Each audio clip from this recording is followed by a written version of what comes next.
¿Alguna vez se preguntaron quién controla al que controla? ¿O cómo podemos estar seguros de que un sistema informático, una caja negra, está haciendo realmente lo que dice que hace? Cacho. O más fácil, ¿cómo sabes que cuando el cajero automático te dice saldo insuficiente, es verdad? Y no un error del sistema o algo peor. Exacto. De eso mismo vamos a hablar hoy. Bienvenidos a este podcast de Introducción a la Tecnología de la Información y las Comunicaciones. Soy Cacho García. Y yo soy Pocha Dorides. Estamos cursando el segundo cuatrimestre de 2025 y para esta charla nos vamos a meter de lleno en los capítulos 1 y 2 del libro Auditoría en Entornos Informáticos de Ricardo Castelo, bibliografía de la cátedra del profesor Herman Cort-Green. Obviamente les advertimos que este guión fue generado con inteligencia artificial, así que, como novela turca, la puede flashear un toque. Bárbaro. Hoy vamos a hacer un viaje completo. Vamos a empezar por lo más básico. ¿Qué cuernos es el control?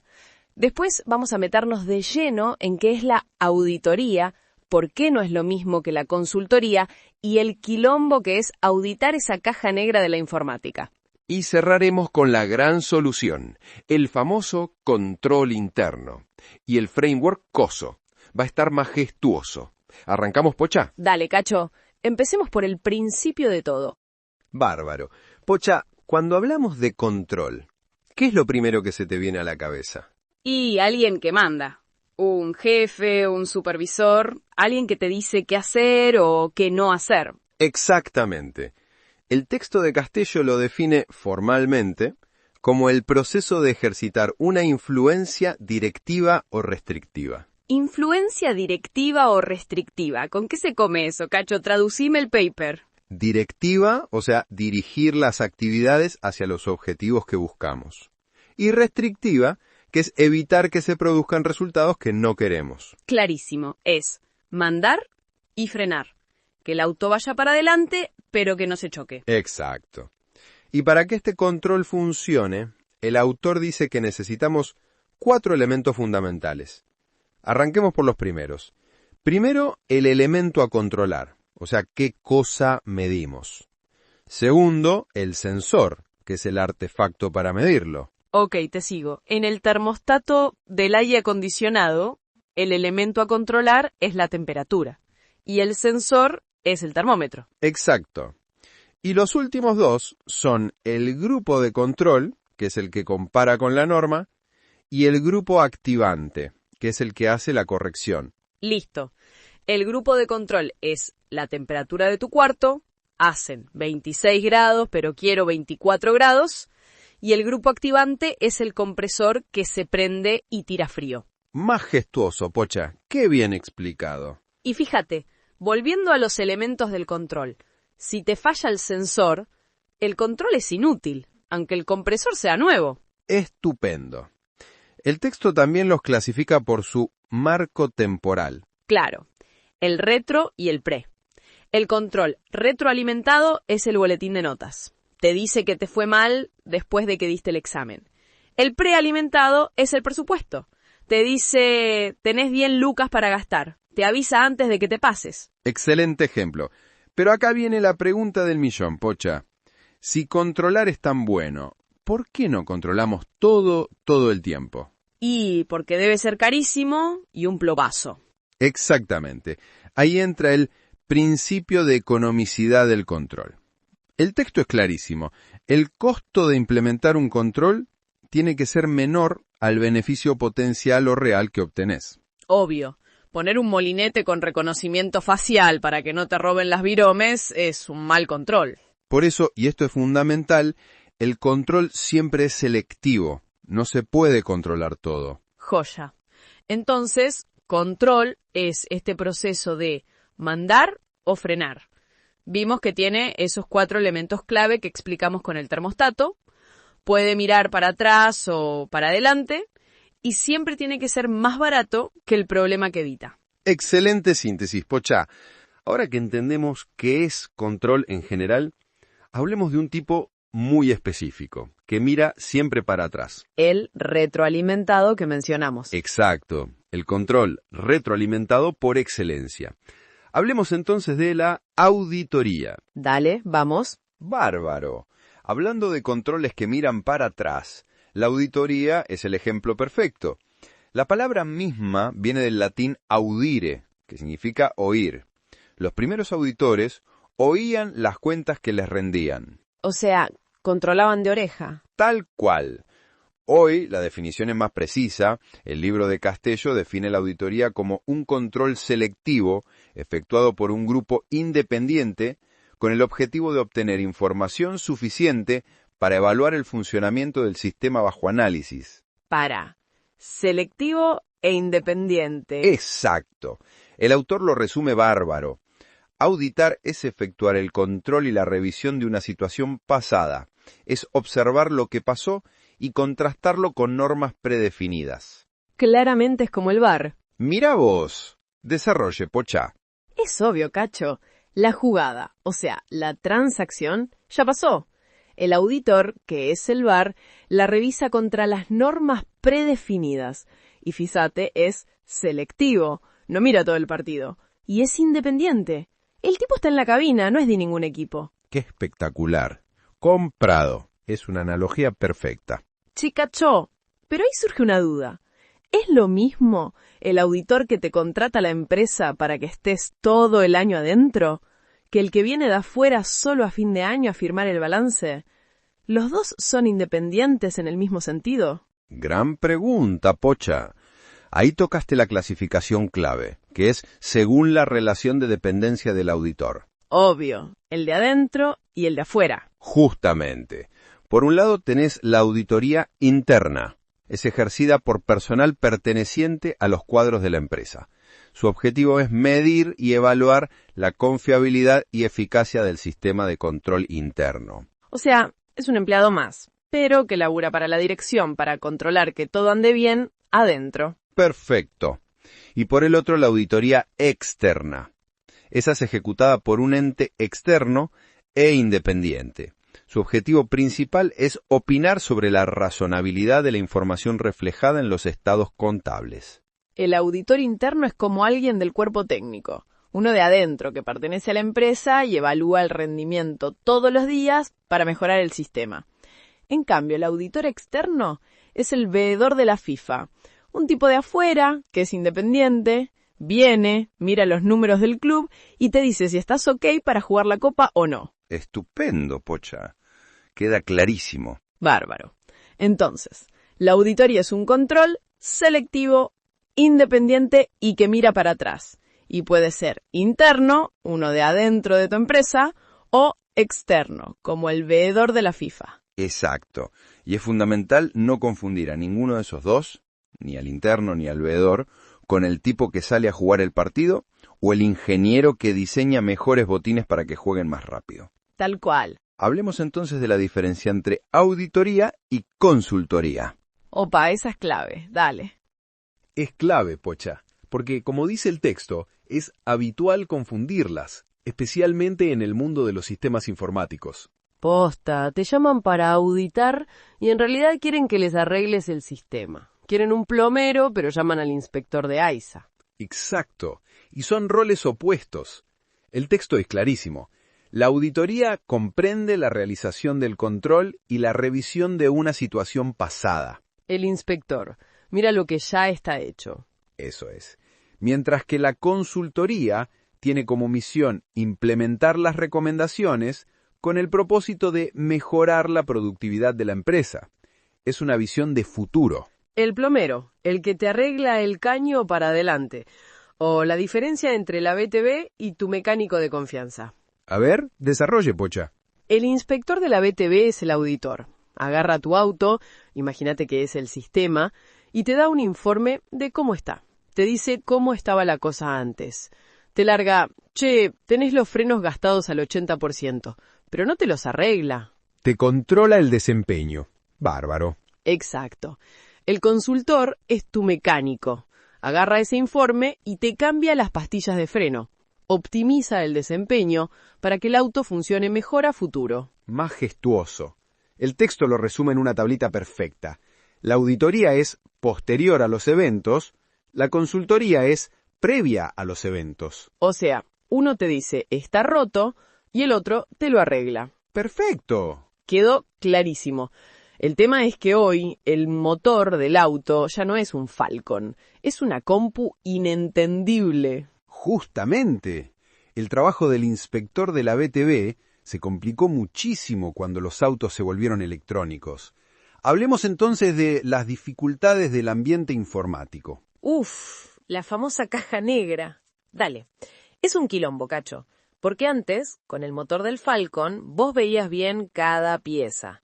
Ahora es todo electrónico. Exactamente, y eso es lo que el texto llama las dificultades aportadas por el ambiente informático. Al principio los auditores tomaron al computador como una caja negra. O sea, miraban lo que entraba y lo que salía. Si metían 2 más 2 y el sistema sacaba un 4, decían, ¡listo! ¡Funciona! Claro, pero con ese 2 más 2, el auditor no sabía si el sistema por adentro hizo un 5 menos 1 para llegar al 4. No se preocupaban por cómo se procesaban los datos. Y ahí está el problema. Se pierde la prueba de la transacción. Se pierde lo que en la jerga llamamos la pista de auditoría. Eso mismo. El capítulo las define bárbaro. Las pistas de auditoría son elementos que permiten certificar la existencia de una operación, la validez de sus cifras, la identidad de los sujetos involucrados. En criollo son la prueba de una transacción. Cacho, pensá en el almacén de barrio de antes. El dueño tenía un cuaderno, el famoso libro de almacén. Doña Rosa llevó 2 kilos de fideos, firmó acá. Claro, la pista de auditoría era el papel y la firma. Obvio. Vos ibas, mirabas el cuaderno, veías la letra, la firma, el tachón si se equivocó, era todo visible. Bárbaro. ¿Y ahora? Ahora, Don Pérez tiene un sistema de stock. Alguien toca la pantalla, ¡pip!, se descuenta del stock. ¿Vos querés auditar? ¿Dónde está la firma? ¿Quién lo tocó? ¡Qué buen punto! Y eso conecta con los problemas que lista el texto. El primero, la información ya no es accesible directamente al ojo humano. Está en la base de datos. Es invisible. Segundo, se depende para el acceso a la información de especialistas en informática. Y el tercero, el más grave, el fenómeno de volatilidad de los datos. Ahí está. ¿Se puede cambiar ese 2 por un 0 sin dejar rastros? Ese es el quilombo de la caja negra, Cacho. Un quilombo. Pero bueno, hoy te toca contar el chiste a vos, Pocha. ¿Qué? ¡Nah! Dale, Pocha, vos podés. Bueno, a ver, creo que tengo uno. ¿Por qué el teclado nunca se pelea con nadie? No sé, Pocha, ¿por qué? Porque le viven tocando la tecla control. Es espectacular. Espera que lo voy a anotar en mi cuaderno. Es malísimo, Cacho. Dale, sigamos. Bueno. Y justamente, hablando de control, si el problema es que los controles manuales desaparecen... La solución tiene que ser un nuevo tipo de control. Exacto. Hablemos entonces del sistema de control interno. Dale. Y es que justamente, Pocha, si el problema es que la tecnología, esa famosa caja negra, nos sacó los controles visibles, la solución es meter controles adentro del sistema. O sea, crear controles nuevos digitales que reemplacen a la firma en el cuaderno de almacén. Exacto, y a ese conjunto de reglas y mecanismos lo llamamos el Sistema de Control Interno, o SCI. El texto lo define como el conjunto de normas, reglas, directivas e instrucciones que los responsables de una organización establecen. Su finalidad es clara: asegurar la protección y salvaguarda del patrimonio y la calidad de la información. O sea, son las reglas del juego que pone la empresa para que todo funcione y nadie se robe nada. Justamente, y como vimos en la caja negra, el autor nos dice que la tecnología impacta fuerte en esto. Por ejemplo, en la adecuada segregación de funciones. Esa es una joyita. La segregación de funciones es el antídoto número 1 contra el viva la pepa. El ejemplo clásico, que el tipo que carga la orden de compra no sea el mismo que autoriza el pago. Si no, imagínate, me creo a Pocha Sociedad Anónima, me contrato servicios de consultoría, me autorizo un pago de 10 palos de chao, nos vemos en la Bahamas, Cacho. Clarísimo el riesgo. Bueno, justamente para que no te perdamos tan fácil en las Bahamas, Pocha, la industria creó un marco conceptual para entender cómo diseñar este conjunto de reglas que es el estándar de oro. Es el famoso informe COSO. ¿Qué coso el coso, Cacho? O sea, el manual de instrucciones para armar un buen control interno. Correcto. Y define el objetivo del control interno de forma muy precisa. Es un proceso diseñado con el objeto de proporcionar un grado de seguridad razonable. Para ahí, Cacho. Seguridad razonable, principio de economicidad, lo que dijimos antes. No da levantar un satélite para que no te roben las viromes. Muy astuta esa conexión, Pocha. Exacto. COSO busca seguridad razonable para lograr 3 categorías de objetivos: eficacia y eficiencia de las operaciones, confiabilidad de la información financiera y cumplimiento de las leyes y normas aplicables. Joya. ¿Y cómo propone hacer eso?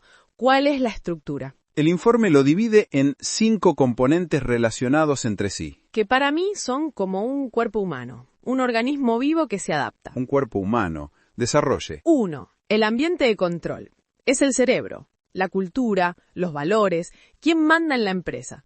2. La evaluación de riesgos. Son los ojos y oídos. Detectan los peligros antes de que pasen. Qué bueno. Siga. 3. Las actividades de control. Son los músculos, los que ejecutan las acciones, como la segregación de funciones. 4. Información y comunicación. Es el sistema nervioso, conecta todo. 5. La supervisión. Es el sistema inmune, revisa que todo funcione bien. Pocha, es brillante. Me convenciste. Es que volviendo a los 5 componentes, si te falla el cerebro, que es el ambiente de control, o sea, si los directivos son peores que Darín en 9 reinas o están armando un Ponzi, no hay músculos, o sea, las actividades de control, que te salven. Estupendo. Y de esos 5 componentes, el que más vemos en la práctica informática, el que más programamos, son las actividades de control. Los músculos de ese cuerpo. Exacto.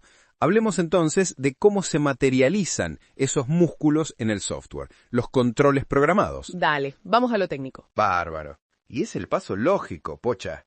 Ahora vamos a ver cómo se programan esas actividades de control. O sea, cómo el software te obliga a hacer las cosas bien. ¿Cómo materializamos esos controles? Exacto. El texto los llama controles programados o de aplicación. Los define como los mecanismos de validación incorporados en los programas.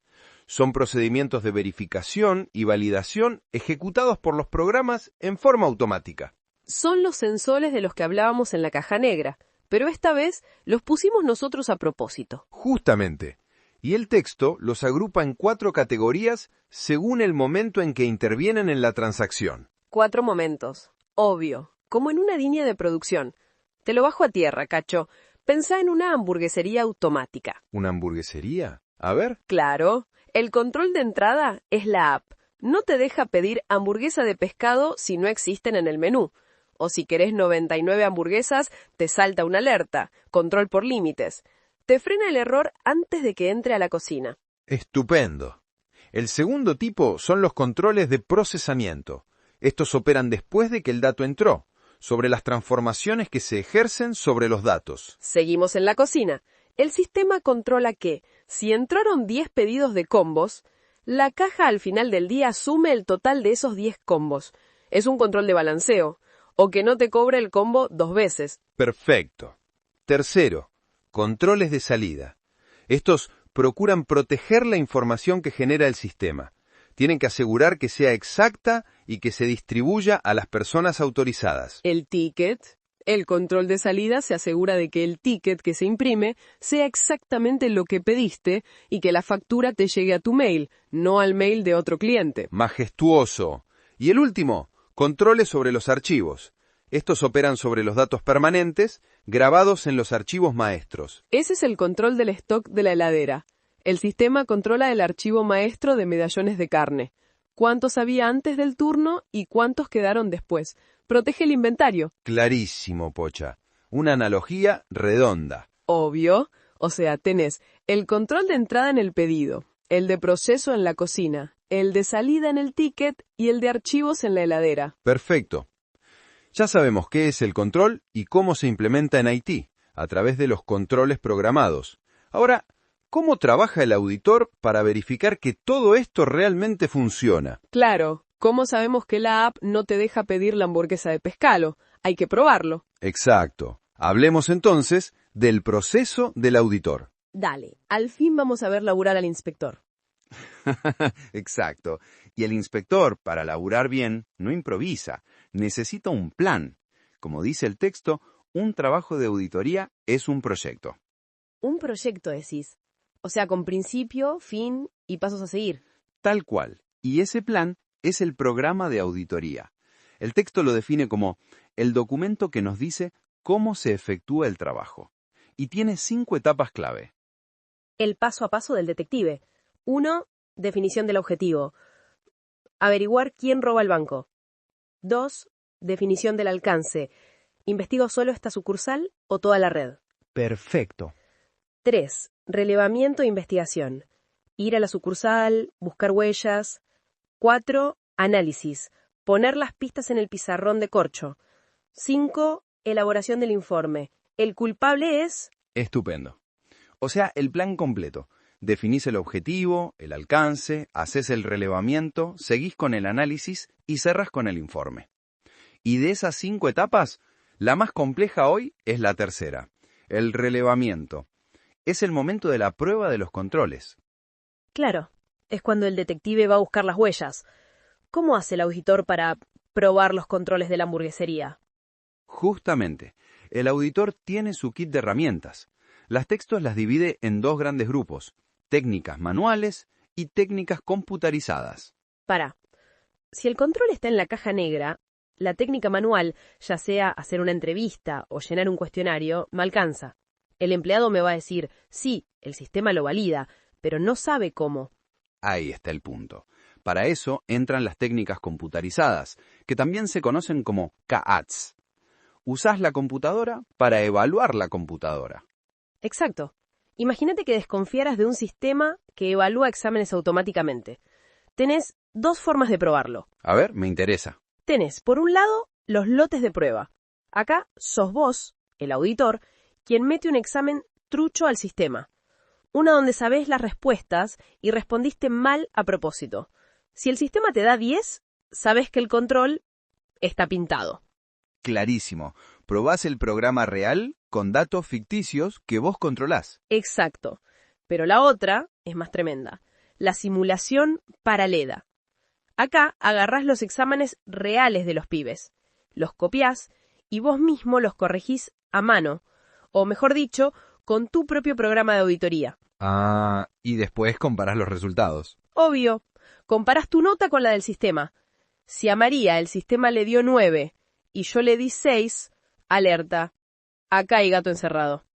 Tenemos que revisar.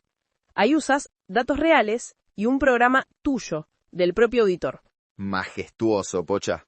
Joya.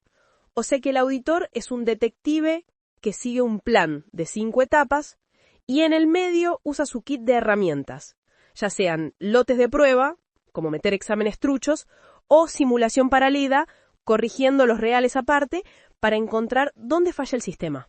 Exacto. Y una vez que usó todas esas herramientas y completó su análisis, solo le queda el último paso, el producto final. El momento de la verdad. Hablemos entonces del informe de auditoría. Dale, Cacho. El cierre. Y es el cierre literal, Pocha. Es la última etapa del programa de auditoría. Es el momento en el que el detective te entrega su informe final, ese papel clave. El papelito que todos esperan. Exacto. El texto lo llama el resultado tangible del trabajo. Es el lugar donde el auditor avala personal y profesionalmente su juicio en forma documental. O sea, no es una opinión de onda. Todo lo que dice ahí tiene que estar recontra chequeado y probado con lo que encontró en el relevamiento. Justamente, el texto insiste, todo lo que se vuelque en el informe debe estar avalado por los papeles de trabajo, constancias documentales o pruebas tangibles y objetivas. ¿Y qué lleva ese informe del auditor? ¿Es solo una lista de ¿esto está mal? No. Tiene una estructura formal. Marco de ejecución, objetivos y alcance. Luego viene el cuerpo expositivo, o sea, las observaciones, con los puntos débiles y amenazas, y acá está el verdadero objeto de la auditoría, el punto clave del informe de auditoría, las recomendaciones y planes de acción.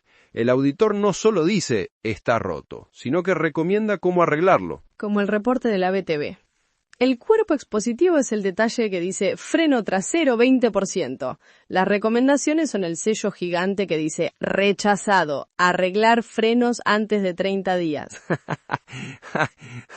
Tal cual.